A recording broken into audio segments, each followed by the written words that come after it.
Hello everyone. पिछले video में हमने एंडो मेम्ब्रेन सिस्टम तक स्टडी कर लिया था। आइए अब हम एनसीईआरटी में माइटोकॉन्ड्रिया को स्टडी करना शुरू करते हैं। तो एनसीईआरटी क्या लिखती है माइटोकॉन्ड्रिया के बारे में कि सूत्रकणिका को जब तक विशेष रूप से अभिरंजित नहीं किया जाता तब तक सूक्ष्मदर्शी द्वारा इसे आसानी से नहीं देखा जा सकता। ऐसा क्यों होता है? क्योंकि जो माइटोकॉन्ड्रिया होती है उसका शेप, उसकी साइज बहुत छोटी होती है, जिसकी वजह से जब तक इसको हम स्टेन नहीं करते किसी से तब तक हम इसको देख नहीं सकते। और स्टेन करने के लिए हम क्या काम में लेते हैं? तो हम काम में लेते हैं Janus P green. Janus P green, ठीक है। तो माइटोकॉन्ड्रिया की स्टेनिंग के लिए हम जेनस बी ग्रीन का यूज़ करते हैं। तो जैसे ही हम माइटोकॉन्ड्रिया के ऊपर ये जेनस बी ग्रीन डालते हैं तब ये हमें माइक्रोस्कोप में सही से दिखना शुरू हो जाता है, ठीक है। आगे, प्रत्येक कोशिका में सूत्रकणिका की संख्या भिन्न हो सकती है। एक सेल के अंदर अलग अलग नंबर में माइटोकॉन्ड्रिया हो सकते हैं। कोई ऐसी सेल हो सकती है जिसमें सिर्फ और सिर्फ एक ही माइटोकॉन्ड्रिया। कोई ऐसी सेल हो सकती है जिसमें एक से ज़्यादा, दो हों, तीन हों, चार हों, बहुत सारी माइटोकॉन्ड्रिया हो सकती है। ये किसके ऊपर डिपेंड करता है? तो आगे एनसीईआरटी लिखती है यह उसकी कार्यकीय सक्रियता पर निर्भर करती है। जो सेल जितना ज़्यादा एक्टिव होगी उसमें उतना ज़्यादा माइटोकॉन्ड्रिया पाई जाएगी, और जो कम एक्टिव होगी उसमें कम माइटोकॉन्ड्रिया पाई जाएगी, ठीक है। इसीलिए हर एक सेल में माइटोकॉन्ड्रिया का नंबर अलग अलग हो सकता है। आगे, ये आकृति व आकार में भिन्न होती हैं। इनकी जो माइटोकॉन्ड्रिया की जो आकृति होती है, ठीक है, शेप, और इनकी जो साइज होती है वो अलग अलग हो सकती है। इनकी आकृति कैसी होती है? तो तश्तरी नुमा बेलनाकार आकृति की होती है। माइटोकॉन्ड्रिया बेलन के जैसी होती है, बेलनाकार आकृति की ऐसे होती है, ऐसी होती है माइटोकॉन्ड्रिया, ठीक है। अब इसकी साइज लिख रही है। शेप तो हो गया तश्तरी नुमा बेलनाकार आकृति, ठीक है। इसकी साइज 1 से 4.1 माइक्रोमीटर लंबी होती है। मतलब ये जो लंबाई है, ये जो पूरी माइटोकॉन्ड्रिया की लंबाई है वो कितनी है? 1 से 4 माइक्रोमीटर। और जो इसका व्यास है, व्यास वो कितना है? 0.2 से 1 माइक्रोमीटर तक है। इसका ये जो व्यास है, ये जो व्यास है, ठीक है, वो कितना है? 0.2 से 1 माइक्रोमीटर। औसतन अगर देखा जाए तो इसका व्यास होता है 0.5 माइक्रोमीटर। तो लंबाई अलग दे रखी है और व्यास अलग दे रखा है। वैसे एग्जाम में डेटा से क्वेश्चन नहीं आता, आज तक नहीं आया है, तो इस डेटा को उतना याद रखने की ज़रूरत नहीं है। आपको इसकी आकृति याद रखनी है, तश्तरी नुमा बेलनाकार आकृति की होती है माइटोकॉन्ड्रिया। आगे, सूत्रकणिका एक दोहरी झिल्ली युक्त संरचना होती है। ये सिंगल मेम्ब्रेन से नहीं घिरी होती, ये डबल मेम्ब्रेन से घिरी होती है। जैसे आप देख सकते हो, एक बाहर की तरफ ये आउटर मेम्ब्रेन है और अंदर की तरफ ये क्या होती है? इनर मेम्ब्रेन होती है। तो माइटोकॉन्ड्रिया में दो मेम्ब्रेन होती है, ठीक है। अब इसकी बाहरी झिल्ली व भीतरी झिल्ली इसकी अवकाशिका को दो स्पष्ट कक्षों में बांटती है। एक होता है बाह्य कक्ष और एक होता है भीतरी कक्ष। और डायग्राम में देखते हैं, है ना। देखो, सबसे पहले अगर हम माइटोकॉन्ड्रिया का डायग्राम देखें तो माइटोकॉन्ड्रिया के डायग्राम में देखो, ये रही माइटोकॉन्ड्रिया। इस डायग्राम में आपको दिखाई दे रहा है कि इसके चारों तरफ दो मेम्ब्रेन हैं। एक है बाहर की तरफ ये वाली मेम्ब्रेन जिसको हमने बोला है आउटर मेम्ब्रेन, ये आउटर मेम्ब्रेन, ठीक है। अब इस आउटर मेम्ब्रेन के ऊपर पोरिन्स प्रेजेंट होते हैं, आगे एनसीईआरटी लिखेगी। और इन्हीं पोरिन्स की वजह से ये जो आउटर मेम्ब्रेन होती है वो मोर परमिएबल होती है, ज़्यादा परमिएबल होती है। छोटे छोटे होल पोरिन्स प्रेजेंट होते हैं, ठीक है। देखो कितने सारे मैंने पोरिन्स बना रखे हैं। ये पोरिन्स प्रेजेंट होते हैं इसके आउटर मेम्ब्रेन पर, जिसके वजह से इसकी आउटर मेम्ब्रेन इनर मेम्ब्रेन के कंपेयर में ज़्यादा परमिएबल होती है। अगर इनर मेम्ब्रेन की बात करें तो इनर मेम्ब्रेन लेस परमिएबल होगी। ये रही इनर मेम्ब्रेन, ये रही इनर मेम्ब्रेन, ठीक है, ये रही। आगे एनसीईआरटी क्या लिखती है? इन दो मेम्ब्रेन की वजह से इसका जो पूरा माइटोकॉन्ड्रिया जो है वो दो कक्षों में बढ़ जाता है, दो कंपार्टमेंट में बढ़ जाता है। एक जो आउटर मेम्ब्रेन और इनर मेम्ब्रेन के बीच में होता है उसे हम बोलते हैं आउटर चेम्बर, या फिर क्या बोल सकते हैं इसको? पेरी माइटोकॉन्ड्रियल स्पेस, या फिर दो मेम्ब्रेन के बीच का स्पेस है तो इसको हम बोल देंगे इंटर मेम्ब्रेन स्पेस। ये तीन अलग अलग नाम हो सकते हैं। और इसमें क्या भरा हुआ होता है, पानी भरा हुआ होता है, वाटर भरा हुआ रहता है। ठीक है, तो ये आपको ध्यान देना है। आगे एनसीईआरटी क्या लिखती है, देखो इसकी बाहरी और भीतरी झिल्ली की वजह से जो इसकी स्पेस है माइटोकॉन्ड्रिया का, वो दो स्पष्ट, देखो जलीय कक्षों में बढ़ जाता है, एक्वस चैम्बर में बढ़ता है। हमने अभी आउटर चैम्बर में क्या देखा, वाटर पाया जाता है। तो दोनों में, चाहे बाहर हो चाहे अंदर हो, चाहे आउटर वाला चैम्बर हो चाहे इनर चैम्बर हो, है ना, ये इनर चैम्बर चाहे इनर चैम्बर हो, हर जगह क्या है, पानी है। तो दो एक्वस चैम्बर में बढ़ती है, आउटर चैम्बर और इनर चैम्बर में। कौन, माइटोकॉन्ड्रिया। आगे भीतरी कक्ष जो घने व समांगी पदार्थ से भरा होता है उसे हम बोलते हैं मैट्रिक्स, है ना। माइटोकॉन्ड्रिया के भीतर ये जो भीतरी कक्ष है, इसमें जो है घना और समांगी पदार्थ भरे हुए होते हैं। समांगी मतलब जिसमें विलेय और विलायक अलग अलग नहीं दिखाई देते हैं, ऐसे मिश्रण को हम समांगी मिश्रण बोलते हैं। तो देखो ये जो भीतरी कक्ष है इसमें समांगी मिश्रण भरा हुआ है, समांगी पदार्थ भरे हुए हैं, और इसे हम क्या बोलते हैं, इसे मैट्रिक्स बोला जाता है, मैट्रिक्स बोला जाता है। ठीक है, आगे बाह्य कला आउटर मेम्ब्रेन की बात कर रही है। आउटर मेम्ब्रेन सूत्र कणिका यानी कि माइटोकॉन्ड्रिया की बाह्य सतत सीमा बनाती है, मतलब कंटिन्यूअस होती है। जो आउटर मेम्ब्रेन होती है वो माइटोकॉन्ड्रिया को कंटिन्यूअस बाहर से क्या करती है, घेरते रखती है। जबकि इसकी अंत झिल्ली, अंत झिल्ली मतलब इनर मेम्ब्रेन कई आधात्री की तरफ अंतर्वलन बनाती है, जिसे हम क्रिस्टी कहते हैं। एक वचन क्या है, क्रिस्टो, और बहुवचन क्रिस्टी, है ना। आप 8.7 देख सकते हैं डायग्राम। आओ 8.7 डायग्राम देखते हैं। तो ये माइटोकॉन्ड्रिया का डायग्राम जो है एनसीईआरटी में दे रखा है, उसकी अनुदैर्ध्य काट, है ना, अनुदैर्ध्य काट दे रखी है। इसमें देखो ये जो है माइटोकॉन्ड्रिया की ये आउटर मेम्ब्रेन आपको दिखा रखी है। ठीक है, कलर चेंज कर लेता हूँ पेन का। देखो ये माइटोकॉन्ड्रिया की आउटर मेम्ब्रेन दिखाई हुई है, ये पूरी की पूरी ये आउटर मेम्ब्रेन है जो एक सतत सीमा बनाती है, जो एक सतत सीमा बनाती है, कंटिन्यूअस होती है। और आगे देखो इसकी इनर मेम्ब्रेन, ये इसकी इनर मेम्ब्रेन है। अब इसकी इनर मेम्ब्रेन देखो अंदर की तरफ ऐसे अंतर्वलित हुई है, अंतर्वलित हुई है। और इसको हम क्या बोलते हैं, एक को बोलते हैं क्रिस्टो, और बहुत सारी को हम क्या बोल देते हैं, क्रिस्टा बोल देते हैं। तो ये क्रिस्टी, बहुत सारी को हम क्या बोल देते हैं, क्रिस्टी बोल देते हैं। एक को क्या बोलते हैं, एक वचन क्रिस्टो, है ना, एनसीईआरटी लिखी है। तो क्रिस्टी या फिर क्रिस्टो ये किससे बन रहे हैं, तो जो इनर मेम्ब्रेन होती है उसके अंतर्वलन से, जो भीतरी झिल्ली होती है उसके अंदर की तरफ मुड़ने से, अंगुली जैसे प्रोसेस बनाने की वजह से होती है। ठीक है, आगे क्रिस्टी इसके क्षेत्रफल को बढ़ाती है। जाहिर सी बात है, जो क्रिस्टी होगी इसके पृष्ठीय क्षेत्रफल को बढ़ा देगी। अगर ये सीधी सीधी होती तो इसका क्रिस्टी क्षेत्रफल सिर्फ इतना होता, पर इसके मुड़ने की वजह से, ऐसे ऐसे बार बार मुड़ने की वजह से अब इसका क्रिस्टी क्षेत्रफल अच्छा खासा, इसका सरफेस एरिया क्या हो जाएगा, बढ़ जाएगा। और सरफेस एरिया जितना ज़्यादा होगा उतना ज़्यादा रिएक्शंस हो सकती है। ठीक है, इसकी दोनों झिल्लियों में इनसे संबंधित विशेष एंजाइम मिलते हैं जो सूत्रकणिका के कार्य को से संबंधित होते हैं। ठीक है, इसकी दोनों झिल्लियों में, चाहे हम बात करें आउटर मेम्ब्रेन पे, देखो यहाँ एंजाइम है, यहाँ एंजाइम मैंने जगह जगह लिख रखा है। तो आउटर मेम्ब्रेन पे क्या है, एंजाइम पाया जाता है।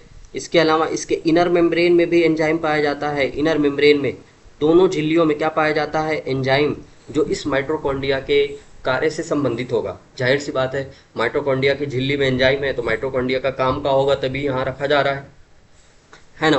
तो इनके माइटोकॉन्ड्रिया के काम में सहयोग करते हैं जो एंजाइम मिलते हैं। और माइटोकॉन्ड्रिया में क्या चलती है, क्रेब्स साइकिल चलती है। तो यहाँ पे चाहे इसकी झिल्ली हो जाए चाहे इसका मैट्रिक्स हो जाए, उसमें मैट्रिक्स यानी अधात्री, उसमें कौन से एंजाइम पाए जाते हैं जो क्रेब्स साइकिल में योगदान देते हैं। और क्रेब्स साइकिल किसका हिस्सा है, क्रेब्स साइकिल जो है एरोबिक रिस्पायरेशन, वायुवीय श्वसन का एग्जाम्पल है। तो आगे अभी एनसीईआरटी खुद लिख के दे देगी, है ना, क्या लिख के दे रही है, सूत्रकणिका का वायवीय श्वसन से संबंध है, एरोबिक रिस्पायरेशन से संबंध है। अब एरोबिक रिस्पायरेशन में एटीपी बनती है, तो एनसीईआरटी लिखती है इसमें कोशिकीय ऊर्जा एटीपी के रूप में उत्पादित होती है। ठीक है, तो माइटोकॉन्ड्रिया में क्या चलता है, क्रेब्स साइकिल चलता है। क्रेब्स साइकिल चलता है, और क्रेब्स साइकिल के बाद एक और साइकिल चलती है जिसको इलेक्ट्रॉन ट्रांसपोर्ट चेन ईटीसी, है ना, etc electron transport chain reaction चलती है, और जिससे क्या बनती है, एटीपी बनती है।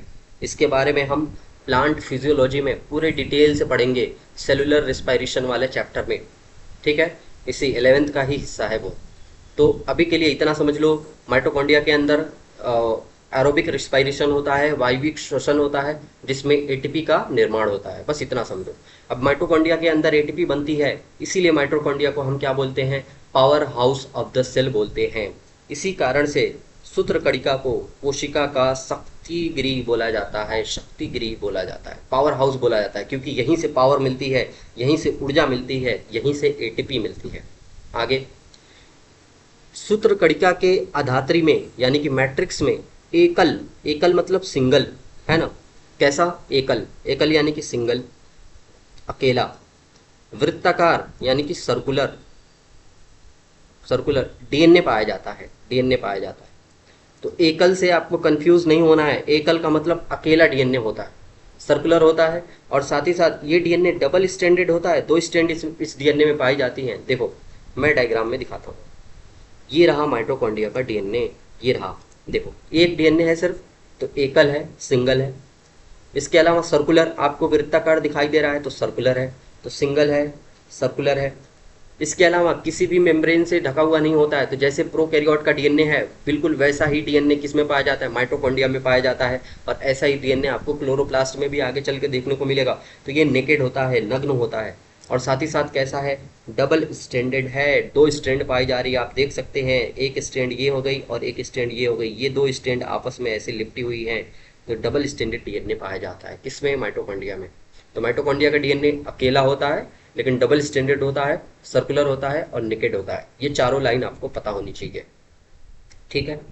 आगे, तो डीएनए इसका हमने देख लिया। आगे, इसमें कुछ आरएनए और राइबोसोम भी होते हैं, आरएनए राइबोसोम, और आरएनए होगा जहाँ डीएनए होगा, आरएनए होगा, राइबोसोम होगा, तो जाहिर सी बात है वहाँ प्रोटीन बन सकता है, तथा प्रोटीन संश्लेषण के लिए भी आवश्यक घटक होते हैं।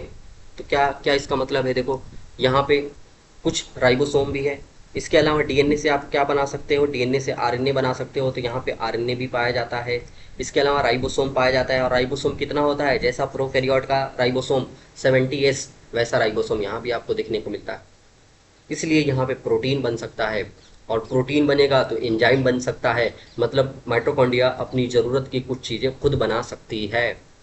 अब ज़रूरत की कुछ चीज़ें खुद बना सकती है, इसीलिए माइटोकॉन्ड्रिया को हम सेमी ऑटोनोमस ऑर्गेनल कहते हैं, सेमी ऑटोनोमस ऑर्गेनल, ये है नाम माइटोकॉन्ड्रिया का दूसरा, सेमी ऑटोनोमस, अर्ध स्वायत्त सेल ऑर्गेनल।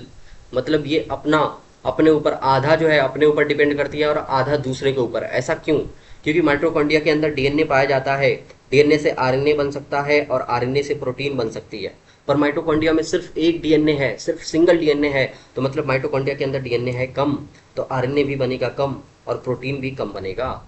यानी कि माइटोकॉन्ड्रिया की ज़रूरत की जितनी प्रोटीन है उतनी प्रोटीन ये नहीं बना पाता, कुछ प्रोटीन तो बना लेता है, बाकी प्रोटीन के लिए वो न्यूक्लियस के अंदर, न्यूक्लियस के अंदर जो मौजूद डीएनए है, न्यूक्लियस के अंदर जो मौजूद डीएनए है उसके ऊपर डिपेंड करता है ना। जो हमारे केंद्रक के अंदर जो बड़ा सा डीएनए पाया जाता है जिसकी लंबाई 2.2 मीटर होती है ना, उसके ऊपर डिपेंड करता है। तो इसीलिए इसको सेमी ऑटोनोमस ऑर्गन बोलते हैं। अगर अपनी ज़रूरत की सारी प्रोटीन खुद से बना लेता तो इसको ऑटोनोमस ऑर्गन बोलते, लेकिन ज़रूरत की सारी प्रोटीन खुद से नहीं बना पा रहा, इसलिए इसको सेमी ऑटोनोमस बोलते हैं।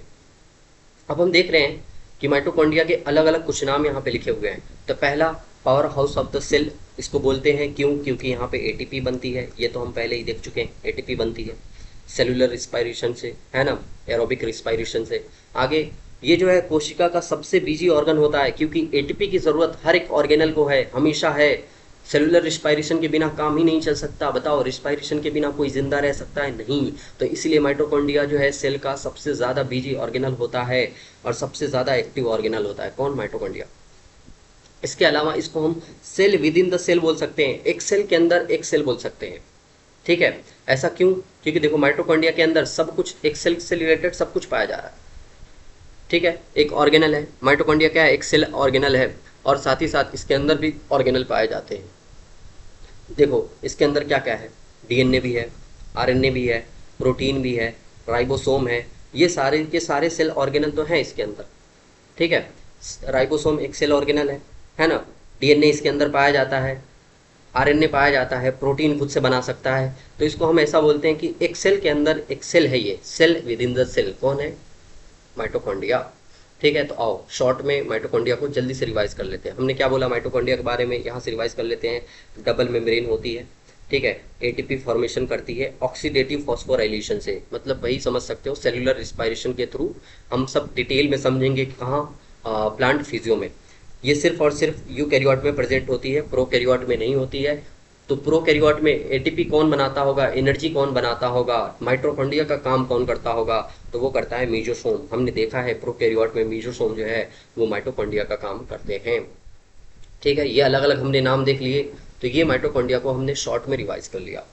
आगे एक आखिरी लाइन माइटोकॉन्ड्रिया के बारे में कि माइटोकॉन्ड्रिया सूत्रकणिका विखंडन द्वारा विभाजित होती है। मतलब क्या है इसका, जैसे एक माइटोकॉन्ड्रिया से जब दूसरी माइटोकॉन्ड्रिया बनानी होती है तो उसमें क्या हो जाता है, विखंडित होकर ये बना लेती है। कैसे, ये देखो, ये हमने दिखाया, ये एक माइटोकॉन्ड्रिया है, तो इसमें क्या हो जाएगा, डिवीजन हो जाएगा, डिवीजन। और इस डिवीजन को हम बोलते हैं बाइनरी फिजन।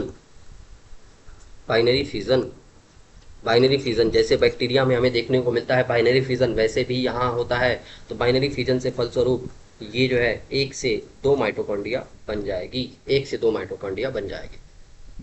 ठीक है, तो माइटोकॉन्ड्रिया विखंडन द्वारा विभाजित हो सकती है।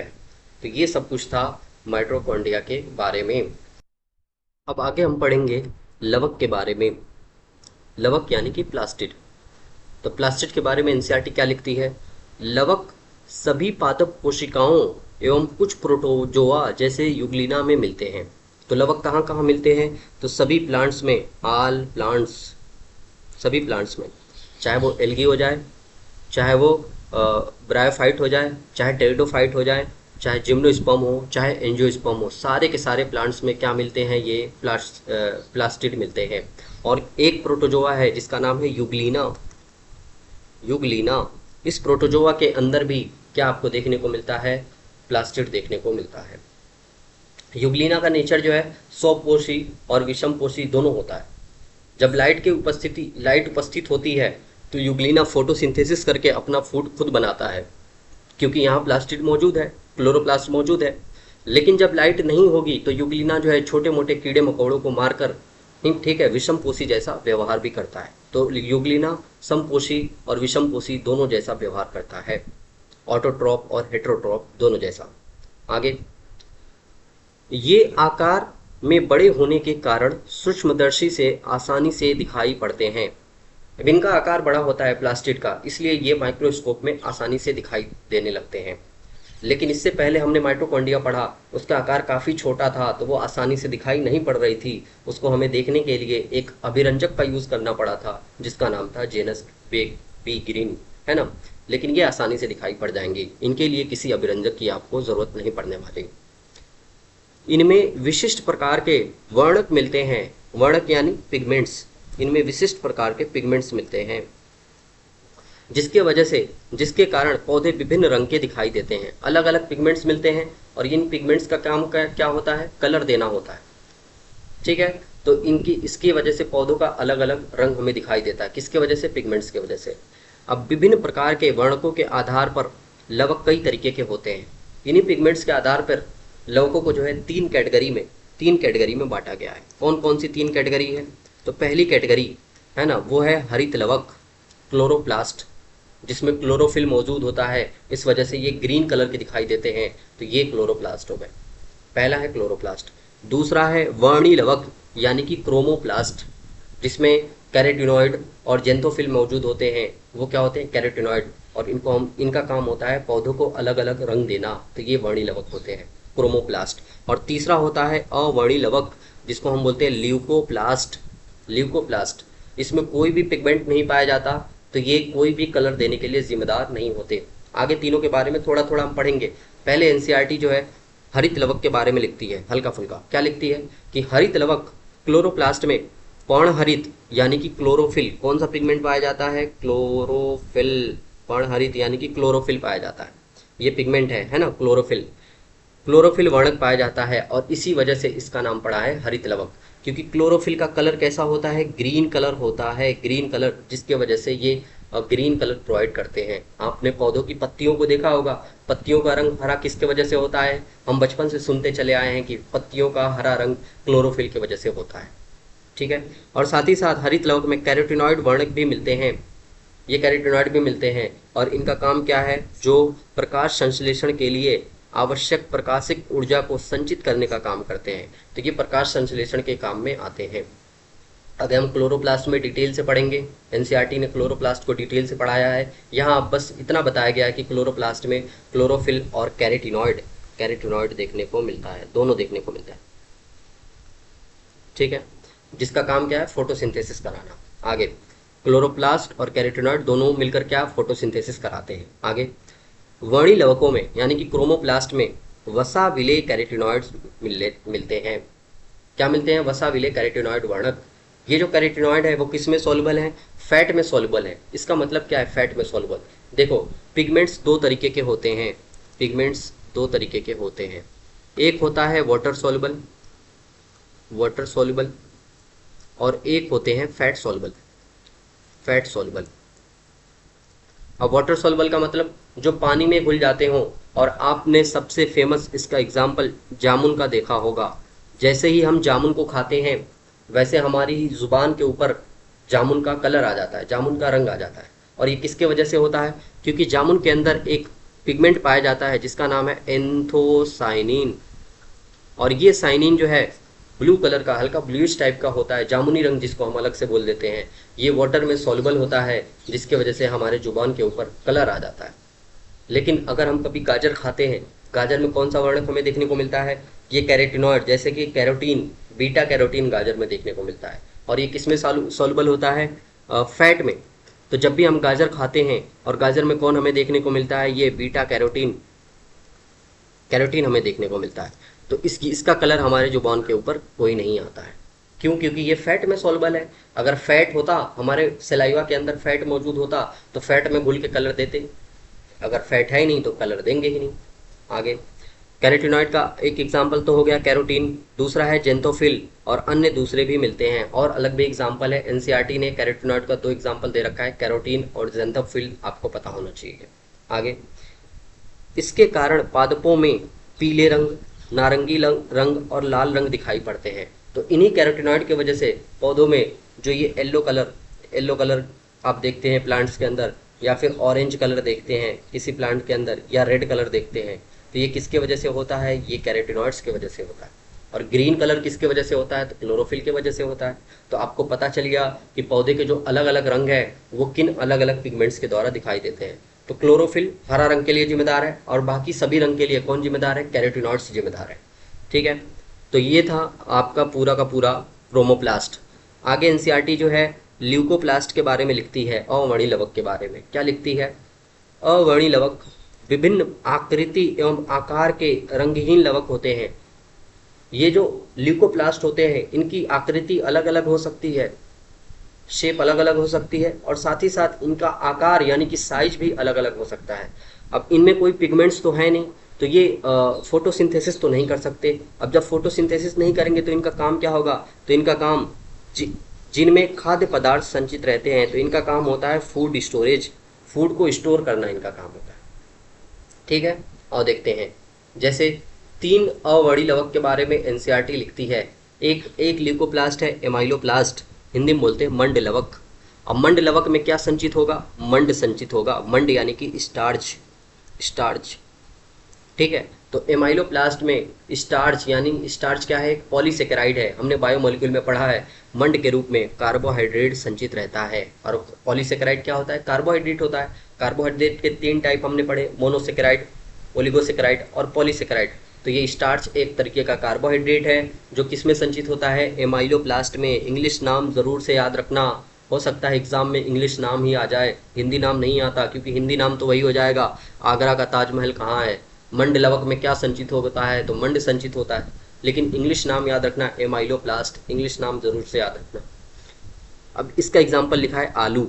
हमारे घरों में जो आलू आता है जिसकी बार बार सब्जियां बनती हैं, ठीक है, हर एक सब्जी में आलू पड़ जाता है। वो आलू क्या होता है, बेसिकली कुछ नहीं, वो आलू स्टार्च होता है, पूरी का पूरा आलू स्टार्च होता है, क्योंकि उसमें क्या संचित होता है, स्टार्च संचित होता है। तो आलू एग्जाम्पल याद रखना है ये। आगे तेल लवक, तेल लवक को हम क्या बोलते हैं, इलायोप्लास्ट, इलायोप्लास्ट। तो जाहिर सी बात है इसका नाम है तेल लवक, तो इसमें तेल और वसा संचित होगा, oil and fat, oil and fat संचित होते हैं किसमें, इलायोप्लास्ट में। और तीसरा अवर्णीय लवक है प्रोटीन लवक, जिसमें प्रोटीन का भंडार होता है, एल्यूरोप्लास्ट जिसको हम बोलते हैं। एल्यूरोप्लास्ट में किसका संग्रहण होता है, प्रोटीन का, प्रोटीन का स्टोरेज होता है। तो आप याद रखना कौन कौन से ल्यूकोप्लास्ट हैं और उसमें क्या क्या संचित होता है, आप अच्छे से याद रखना। और एमाइलोप्लास्ट का एक एग्जाम्पल भी एनसीईआरटी दे रखी है, आलू, तो ये एग्जाम्पल भी याद रखना, आलू।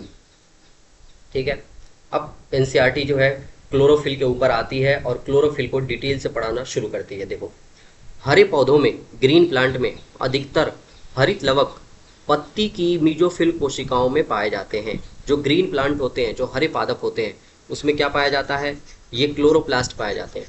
और इन क्लोरोप्लास्ट की जगह कहाँ होती है, लीफ के अंदर, लीफ के अंदर ये होते हैं। देखो कहाँ होते हैं ये मैंने एक लीफ बना दी, ये लीफ बना दी, ठीक है। इस लीफ के अंदर, इस लीफ के अंदर आप देखोगे तो छोटी छोटी मीजोफिल सेल, मीजोफिल सेल है ना, पहले ही इस चैप्टर में शुरुआत में मीजोफिल सेल को दिखाया गया है, जो गोलाकार आकृति के, ऐसी मीजोफिल सेल्स होती हैं। ठीक है, इन्हीं मीजोफिल सेल में, मीजोफिल सेल में आपको सबसे ज़्यादा क्लोरोप्लास्ट देखने को मिलता है। ठीक है, मीजोफिल सेल में, पत्तियों की मीजोफिल सेल में क्लोरोप्लास्ट देखने को मिलता है। आगे, हरित लवक लेंस के आकार के हो सकते हैं, इनका आकार लेंस के जैसा हो सकता है। लेंस कैसा आप जानते हैं, ऐसा, ऐसा लेंस हो सकता है, लेंस के जैसा हो सकता है। अंडाकार हो सकता है, अंडे के जैसे, ऐसे अंडे के जैसे हो सकते हैं। गोलाकार हो सकता है, मतलब ऐसे पूरी तरीके से गोल हो सकता है। और चक्रित हो सकता है, और फीते के जैसे, रिबन लाइक भी हो सकता है, रिबन लाइक, ऐसे रिबन के जैसे, है ना, फीते के जैसे, ऐसे लंबे लंबे फीते के जैसे भी हो सकते हैं। आगे, इनकी जो विभिन्न लंबाई, इनकी लंबाई 5 से 10 माइक्रोमीटर तक रेंज में होती है। इनकी लंबाई कितनी हो सकती है, 5 से 10 माइक्रोमीटर तक की हो सकती है। और चौड़ाई 2 से 4 माइक्रोमीटर हो सकती है। ठीक है, तो लंबाई अलग हो सकती है, ये लंबाई इनकी अलग हो सकती है देखने में, और चौड़ाई ये पूरी, ये अलग अलग हो सकती है। ठीक है, 5 से 10 माइक्रोमीटर और 2 से 4 माइक्रोमीटर। इसके ऊपर सवाल नहीं आता कि लंबाई और चौड़ाई कितनी होती है, तो ये डेटा को याद रखने की ज़रूरत नहीं है। ठीक है, आगे, इनकी संख्या भिन्न हो सकती है। अब जैसे माइटोकॉन्ड्रिया की संख्या भी एक सेल के अंदर अलग अलग थी, वैसे ही क्लोरोप्लास्ट की भी संख्या एक सेल में से दूसरे सेल में अलग अलग हो सकती है। ठीक है, अब क्या है, आगे क्या लिखा है, प्रत्येक कोशिका में एक, यानी एक कोशिका में एक क्लोरोप्लास्ट किसमें देखने को मिलता है, क्लेमाइडोमोनास। क्लेमाइडोमोनास एक क्या है, एक ग्रीन एल्गी है। क्लेमाइडोमोनास में एक क्या है, ग्रीन एल्गी है।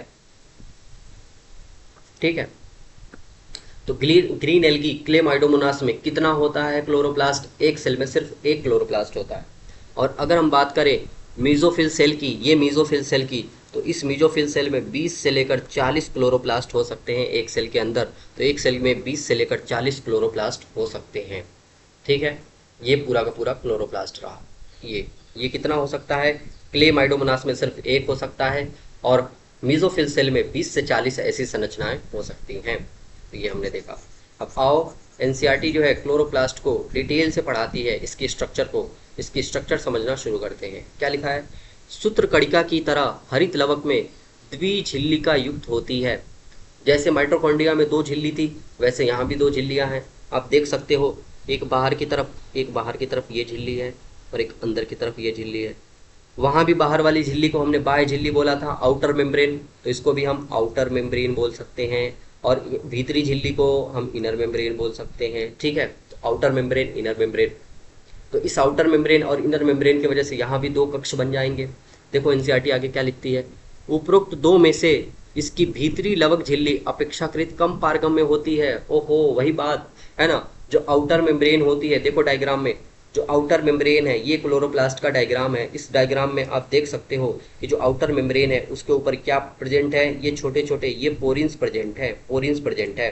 और इन पोरिन्स की वजह से जो आउटर मेम्ब्रेन होती है वो कैसी होती है, वो मोर परमिएबल होती है। मोर परमिएबल होती है। और जो इनर मेम्ब्रेन है उसके ऊपर आप कोई भी पोरिंस उपस्थित नहीं देख रहे हैं तो ये लेस परमिएबल होगी, लेस परमिएबल होती है। ठीक है, सिंपल सा। आगे, हरित लवक के अंतः झिल्लिका से घिरे हुए भीतर के स्थान को हम स्ट्रोमा या मैट्रिक्स कहते हैं, स्ट्रोमा या पीठिका बोलते हैं। अब इनर मेम्ब्रेन के अंदर ये जो कुछ भी है, ये जो कुछ भी है इनर मेम्ब्रेन के अंदर, ये क्या है, ये है आपका पीठिका या फिर स्ट्रोमा। ठीक है, आगे देखो, पीठिका में चपटे झिल्ली युक्त थैली जैसी संरचनाएं संगठित होती हैं जिसे हम थैलेकॉइड्स कहते हैं। अब इस स्ट्रोमा के अंदर डिटेल से देखो, इस स्ट्रोमा के अंदर चल के देखो तो आपको क्या दिखाई देगा, ऐसी चपटी चपटी है ना, सिक्के जैसी संरचनाएं दिखाई देंगी। ये चपटी चपटी सिक्के जैसी संरचनाएं, बिल्कुल ऐसी ऐसी सिक्के जैसी संरचना।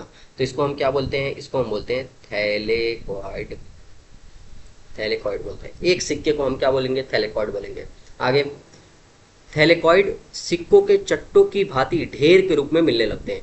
अब क्या होगा, अब इस थैलेकॉइड के, एक थैलेकॉइड से दूसरा थैलेकॉइड मिलता गया, तीसरा, चौथा, पांचवा, इस तरीके से इन सिक्कों का एक ढेर बन गया। अब इस ढेर को हम बोलते हैं ग्रेनम। क्या बोलते हैं, ग्रेनम। तो इसको हम बोलेंगे ग्रेनम। तो थैलेकॉइड के ढेर को हम क्या बोलेंगे, ग्रेनम। और बहुत सारे ग्रेनम मिलकर, जैसे ये एक ग्रेनम हो गया, ये एक ग्रेनम हो गया, ये एक ग्रेनम हो गया, देखो ये सारे ढेर हैं, ये सारे ग्रेनम मिलकर क्या बना लेते हैं, ग्रेना बना लेते हैं, ग्रेना। ठीक है, ग्रेना बना लेते हैं या फिर अंतर ग्रेना थैलेकॉइड बना लेते हैं। तो देख लो डायग्राम, आओ। जैसे देखो, ये क्या है, एक छोटा सा एक सिक्का, ये एक सिक्का है ना, इस एक सिक्कों को हम क्या बोलेंगे, थैलेकॉइड बोल सकते हैं या लैमिला बोल सकते हैं।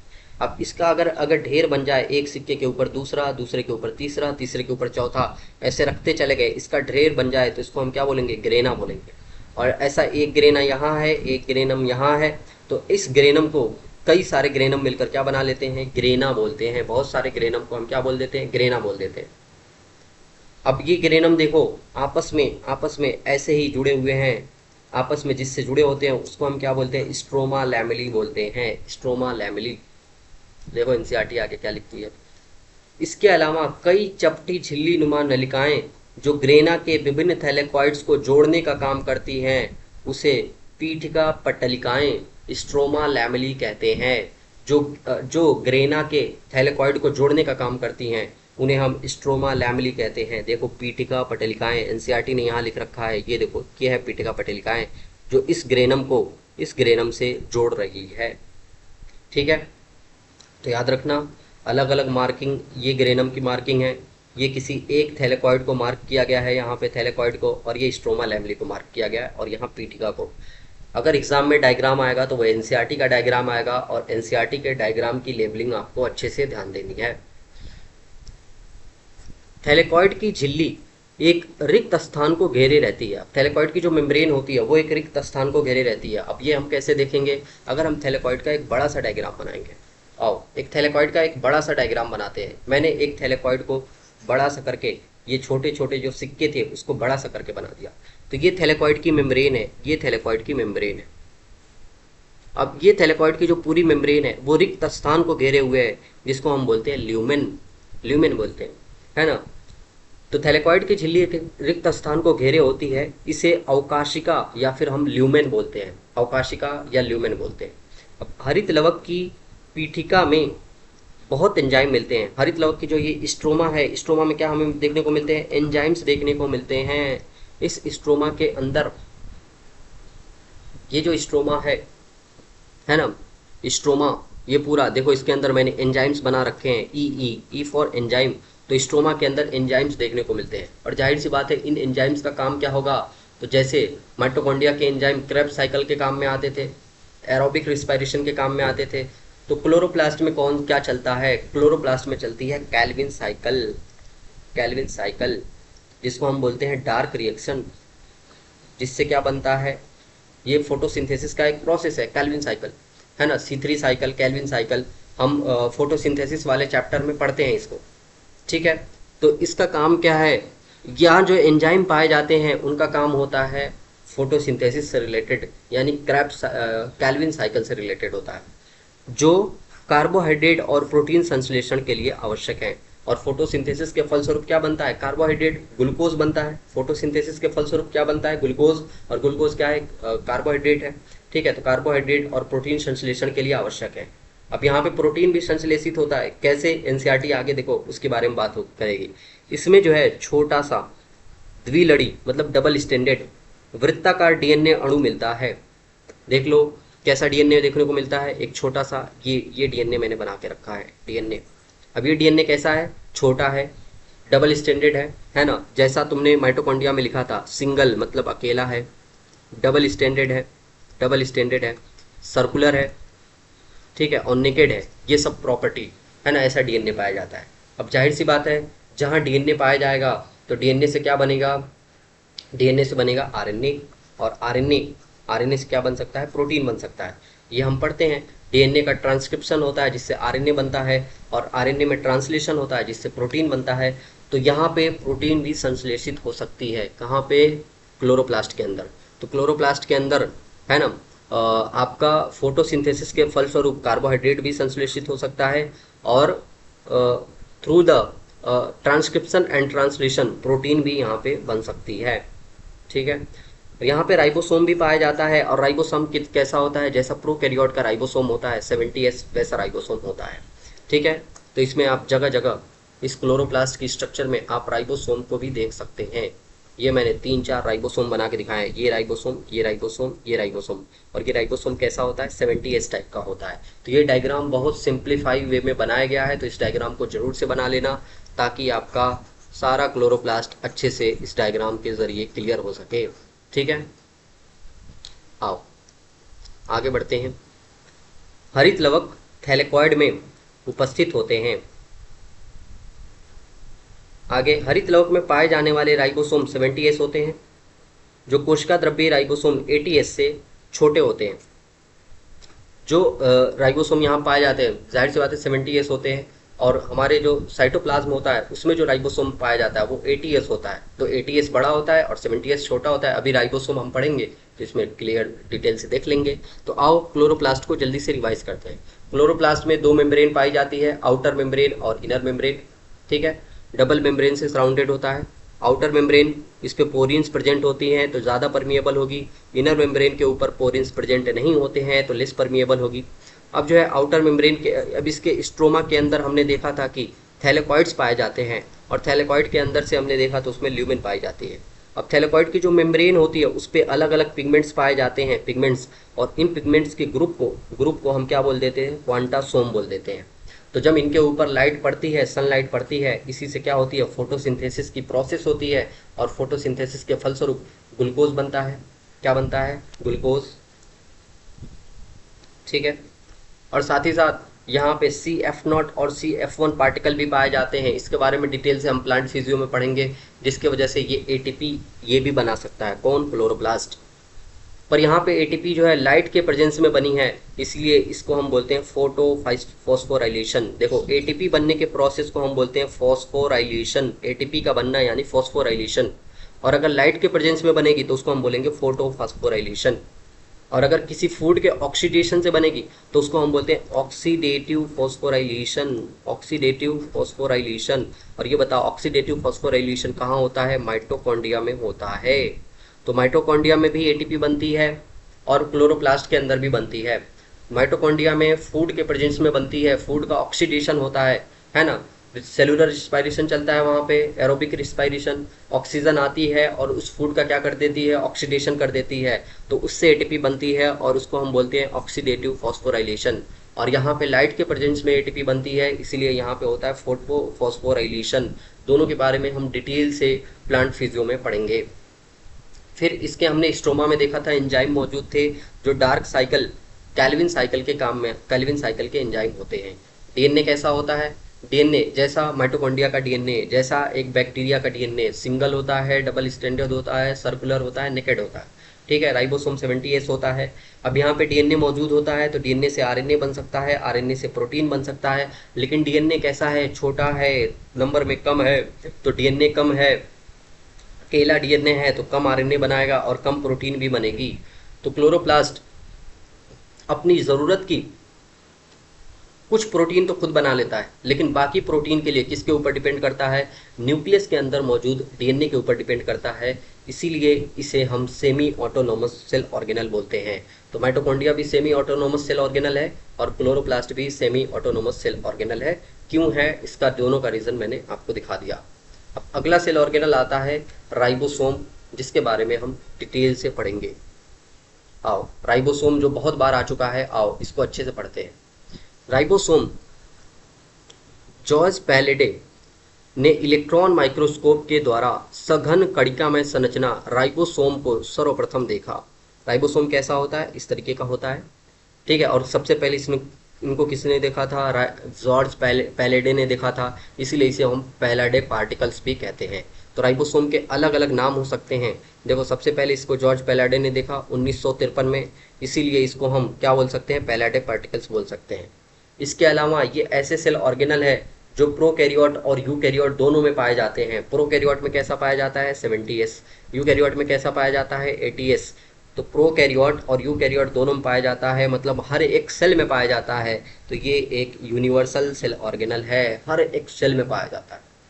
और साथ ही साथ बहुत छोटे होते हैं, बहुत छोटे। तो ये स्मॉलेस्ट सेल ऑर्गेनल होता है, सबसे छोटा सेल ऑर्गेनल होता है, जिसका आकार होता है 15 से 20 नैनोमीटर के आसपास, ठीक है। और किसी भी झिल्ली से घिरे नहीं होते, मेम्ब्रेन लेस होते हैं।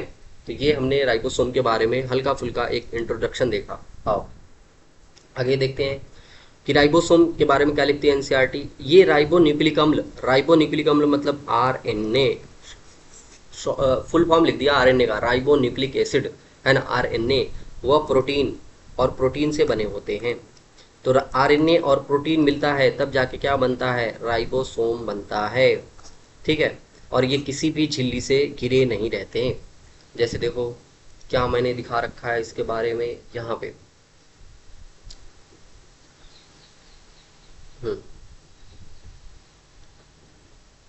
एक मिनट। हाँ, राइबोसोम किसके किसके मिलने से बनता है? आरएनए। आरएनए में भी कौन सा आरएनए होता है? आरएनए। और प्रोटीन के मिलने से बनता है। अभी हम डिटेल से देखेंगे। देखो यहाँ पे अलग अलग आरएनए मौजूद हैं, अभी हम इन सबको देखेंगे। पहले एनसीईआरटी थोड़ा और आगे की पढ़ते हैं, एनसीईआरटी के हिसाब से पढ़ेंगे आगे।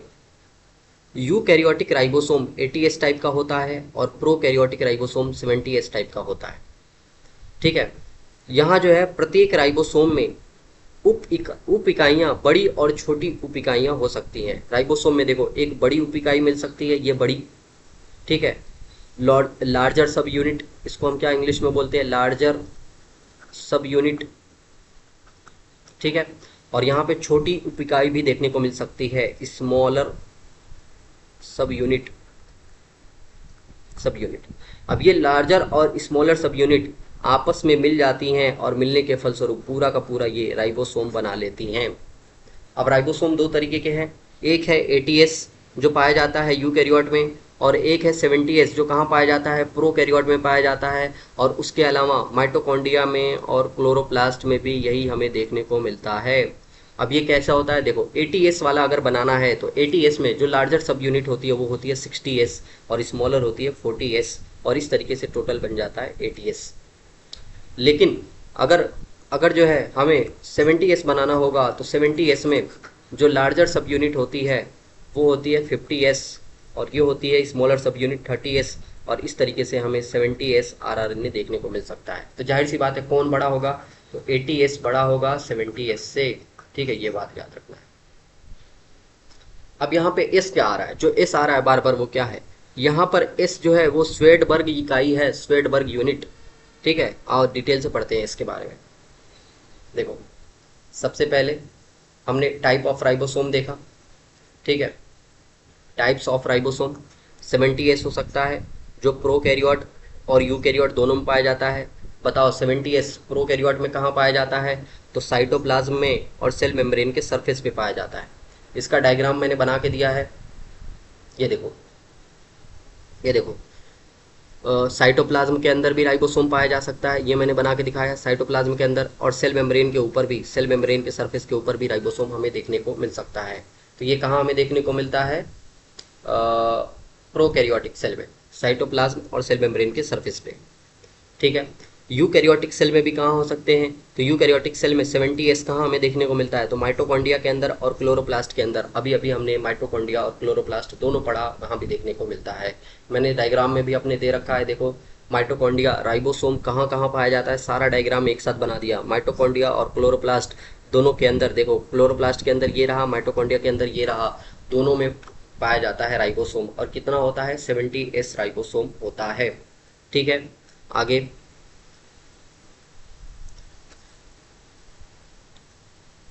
आगे अब 80s राइबोसोम, सेवन दो तरीके के राइबोसोम है, 70s और 80s। ठीक है, 80s राइबोसोम कहाँ पाया जाता है, सिर्फ और सिर्फ यूकैरियोटिक सेल में पाया जाता है। ठीक है, यूकैरियोटिक सेल में पाया जाता है। और कहाँ यूकैरियोटिक सेल में, कहाँ, साइटोप्लाज्म के अंदर पाया जा सकता है, और ईआर की सरफेस पे, एंडोप्लाज्मिक रेटिकुलम के सरफेस पे पाया जा सकता है। तो ये देख लो, मैंने दोनों जगह बना के दिखाया है। यहाँ पे सब कुछ तो हो गया था, एक ईआर की सरफेस बची थी। तो यूकैरियोटिक सेल में राइबोसोम कहाँ पाया जाता है, ईआर के सरफेस के ऊपर पाया जाता है, और साथ ही साथ साइटोप्लाज्म के अंदर भी पाया जाता है। तो साइटोप्लाज्म के अंदर प्रोकैरियोट में 70s डीएनए पाया जाता है, और यूकैरियोट में 80s पाया जाता है। कौन, राइबोसोम।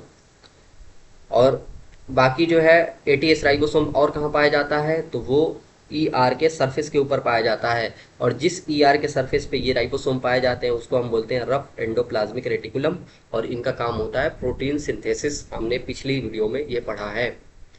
ठीक है, तो ये राइबोसोम के बारे में हो गया। तो ये जो एस है, यहाँ पे एस क्या है, एक अवसादन गुणांक है ना, स्वेडबर्ग इकाई है। क्या होता है ये एस, आओ इसके बारे में भी पढ़ते हैं। ठीक है, अलग अलग सब यूनिट राइबोसोम की, 70s और 80s। यहाँ पे 70s जो है 50s और 30s से मिलकर बना है, और 80s जो है 60s और 40s से मिलकर बना है। इस यहाँ पे क्या है, इस जो है यहाँ पे स्वेडबर्ग यूनिट है, स्वेडबर्ग यूनिट है ना, जिसको हम बोलते हैं सेडिमेंटेशन रेट या फिर अवसादन गुणांक भी बोल सकते हैं। क्यों ऐसा हमने बोला, एक टेस्ट ट्यूब लिया हमने, और ये रही हमारी टेस्ट ट्यूब, ये टेस्ट ट्यूब लिया हमने। ठीक है, इस टेस्ट ट्यूब के अंदर हमने अलग अलग राइबोसोम को डाल दिया, अलग अलग राइबोसोम को डाल दिया, और इस टेस्ट ट्यूब को ऐसे घुमा दिया, घुमा दिया। जैसे इस टेस्ट ट्यूब को हम घुमाएंगे, घुमाने से क्या होगा, ये सेडिमेंट होंगे, नीचे जमना शुरू हो जाएंगे, नीचे की तरफ बैठना शुरू हो जाएंगे। अब जो राइबोसोम जल्दी से नीचे की तरफ आ जाता है, जो राइबोसोम जिसका एस ज़्यादा होगा वो जल्दी नीचे की तरफ आ जाएगा, जिसका कम होगा वो देर से आएगा।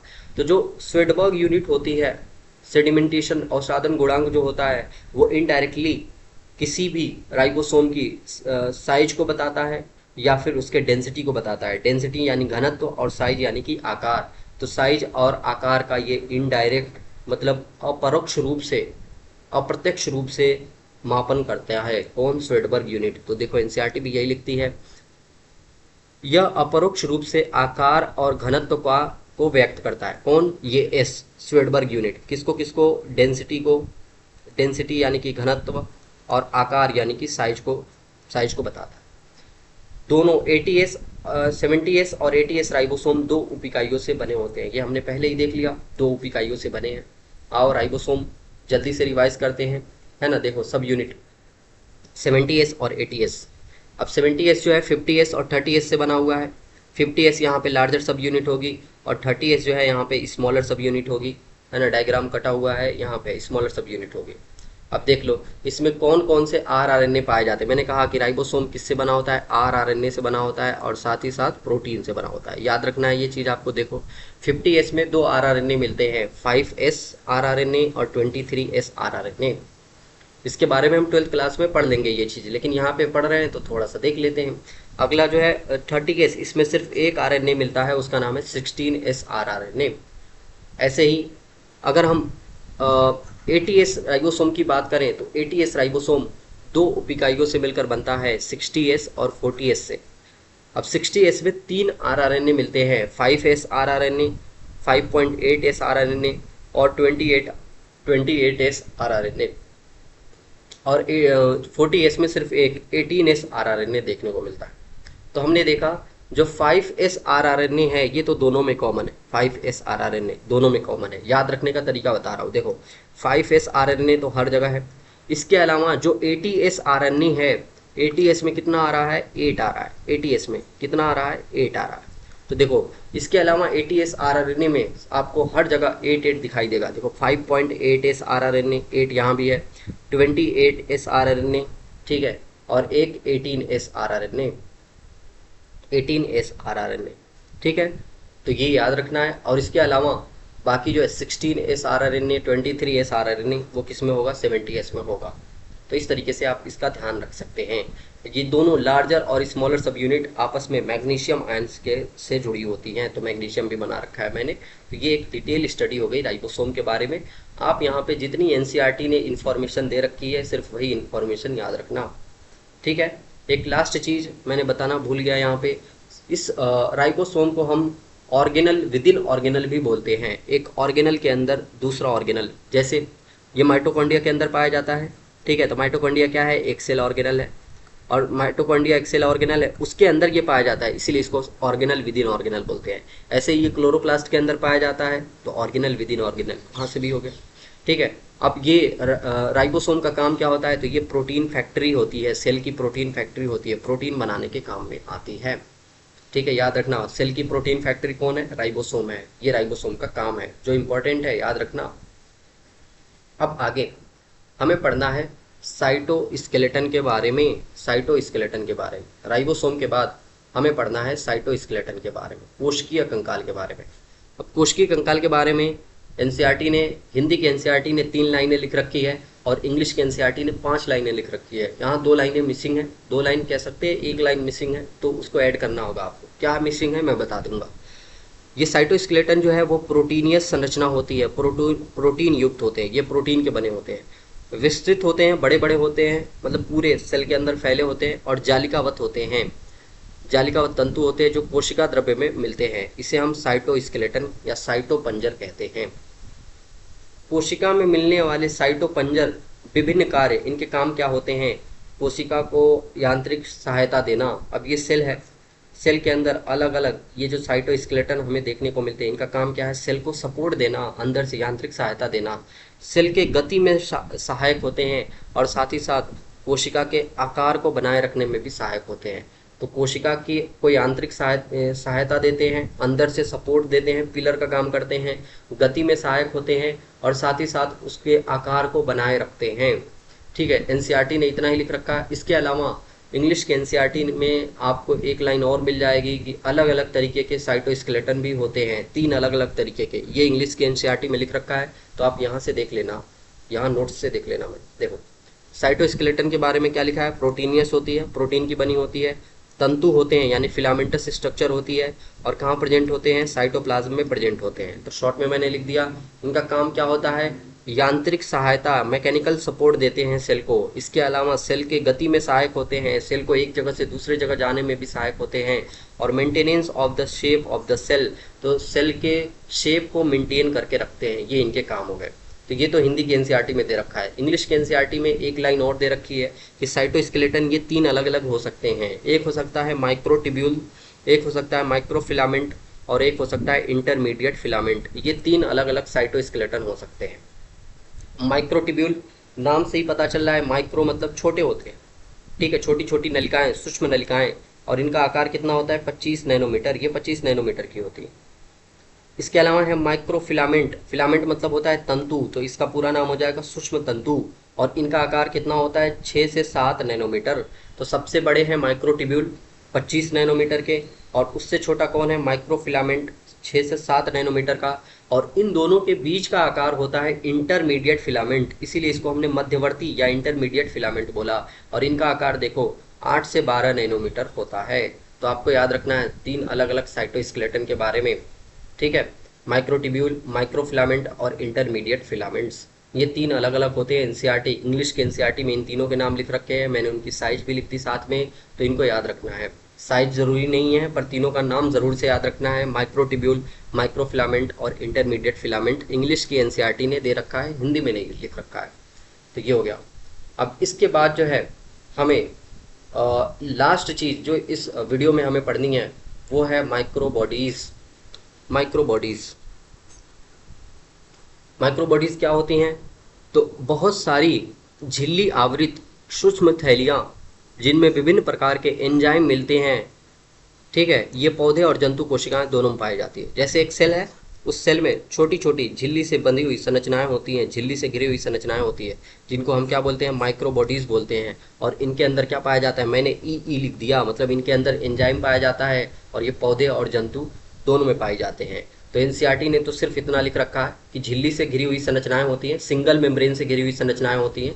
जहाँ पे मैंने डबल मेम्ब्रेन और सिंगल मेम्ब्रेन वाली बाउंड स्ट्रक्चर के बारे में बताया था, वहाँ मैंने माइक्रोबॉडीज का भी नाम लिख रखा है। तो एनसीईआरटी ने सिर्फ इतना दे रखा है कि एक सेल के अंदर, मान लो ये एक सेल है, तो उसके अंदर बहुत सारी ऐसी झिल्ली से घिरी हुई संरचनाएं पाई जाती हैं, जिसमें एंजाइम पाए जाते हैं, और ये प्लांट और जंतु कोशिकाएं, है ना, प्लांट और एनिमल सेल दोनों में पाए जाते हैं। ये एनसीईआरटी ने सिर्फ दे रखा है। पर हमें एक माइक्रोबॉडीज का एग्जाम्पल भी पढ़ना है, जिसका नाम है परऑक्सीसोम। परऑक्सीसोम ये एक एग्जाम्पल है, माइक्रोबॉडीज का एग्जाम्पल है परऑक्सीसोम। ठीक है, एक तरीके की माइक्रोबॉडीज है। तो और इसके बारे में हल्का फुल्का पढ़ना ज़रूरी है, क्योंकि हम प्लांट फिजियो पढ़ते हैं तो वहाँ पे एक प्रोसेस आता है फोटो रिस्पायरेशन, जहाँ पे इसका रोल होता है परऑक्सीसोम का। तो वो चीज़ हम नहीं समझ पाएंगे जब तक हम परऑक्सीसोम के बारे में नहीं समझेंगे। तो परऑक्सीसोम के बारे में अलग से पढ़ना ज़रूरी है, क्योंकि ये प्लांट फिजियो में आती है। आओ देखते हैं परऑक्सीसोम। सीलिया, फ्लेजिला और न्यूक्लियस के बारे में हम जो है अगले चैप्टर, अगली वीडियो में देखेंगे। अभी जो है हम माइक्रोबॉडीज़ के बारे में देख लेते हैं। माइक्रोबॉडीज़ ये सिंगल मेम्ब्रेन बाउंड स्ट्रक्चर होती है, एक मेम्ब्रेन से घिरी हुई होती है। देख लो, एक मेम्ब्रेन से घिरी है। इसके अलावा इसके अंदर क्या होता है, एंजाइम होते हैं। ये तो एनसीईआरटी ने लिखा है, एंजाइम ई से मैंने दिखा रखा है। और ये प्लांट और एनिमल दोनों में प्रेजेंट होते हैं, इसकी भी बात हो चुकी है। आगे हमें परऑक्सीसोम के बारे में पढ़ना है। परऑक्सीसोम, परऑक्सीसोम का फंक्शन क्या होता है। परऑक्सीसोम एक माइक्रोबॉडी है, समझ लो ऐसी कोई एक माइक्रोबॉडी है जिसका नाम, जिसके अंदर है एंजाइम, उसका नाम क्या है, परऑक्सीसोम है। अब इसका काम क्या है, इसका काम है बीटा ऑक्सीडेशन। और बीटा ऑक्सीडेशन किसका होता है, फैटी एसिड का होता है बीटा ऑक्सीडेशन। ठीक है, तो फैटी एसिड का बीटा ऑक्सीडेशन कराना किसका काम होता है, परऑक्सीसोम का। Beta oxidation of fatty acid हम हायर क्लासेस में अच्छे से पढ़ते हैं। यहाँ हमें सिर्फ इतना जानना है कि परऑक्सीसोम में फैटी एसिड का बीटा ऑक्सीडेशन होता है, सिर्फ इतना याद रखो। इसके अलावा परऑक्सीसोम का क्या काम होता है, H2O2 का ब्रेक डाउन कराता है। H2O2 मतलब हाइड्रोजन परऑक्साइड को ब्रेक करता है। तो इसको ब्रेक करने की ज़रूरत क्यों पड़ी, क्योंकि जो हाइड्रोजन परऑक्साइड होता है वो टॉक्सिक होता है हमारे लिए। ठीक है, जहरीला होता है, विषैला होता है, इसलिए इसको तोड़ने की ज़रूरत पड़ती है। और इस परऑक्सीसोम के अंदर एक एंजाइम पाया जाता है, परऑक्सीसोम में एक एंजाइम पाया जाता है जिसका नाम है कैटालेज। तो ये कैटालेज एंजाइम जो है इस हाइड्रोजन परऑक्साइड को, H2O2 को H2O और O2 में तोड़ देता है, पानी और ऑक्सीजन में तोड़ देता है। अब बताओ, पानी भी हमारे लिए यूज़फुल है, ऑक्सीजन भी हमारे लिए यूज़फुल है, दोनों की हमको ज़रूरत पड़ती है। तो ये दोनों कैसे होते हैं, नॉन टॉक्सिक होते हैं। तो टॉक्सिक को नॉन टॉक्सिक में बदलने का काम किसका है, परऑक्सीसोम का है। और तीसरा इसका काम जो हमारे सिलेबस के अंदर है और काफ़ी इम्पोर्टेंट भी है, इससे सवाल भी आता है एग्ज़ाम में, वो है फोटो रिस्पायरेशन या प्रकाश श्वसन, जिसके बारे में हम प्लांट फिजियो में पढ़ेंगे। प्लांट फिजियो में हम पढ़ेंगे इसके बारे में डिटेल से। ठीक है, तो ये परऑक्सीसोम के बारे में, परऑक्सीसोम के बारे में पढ़ना ज़रूरी था, जो एक तरीके की क्या होती है, माइक्रोबॉडीज़ होती है। तो यहाँ तक हमने देख लिया। अभी एनसीईआरटी ख़त्म नहीं हुई है, अभी हमें क्या और पढ़ना है, हमें सीलिया और फ्लेजिला के बारे में पढ़ना है, और साथ ही साथ हमें सेंट्रोसोम के बारे में पढ़ना है, तारक काय के बारे में पढ़ना है, और उसके अलावा न्यूक्लियस के बारे में पढ़ना है। तो 3 और सेल ऑर्गेनल बचे हुए हैं, जिसकी स्टडी हम अगले वीडियो में करेंगे।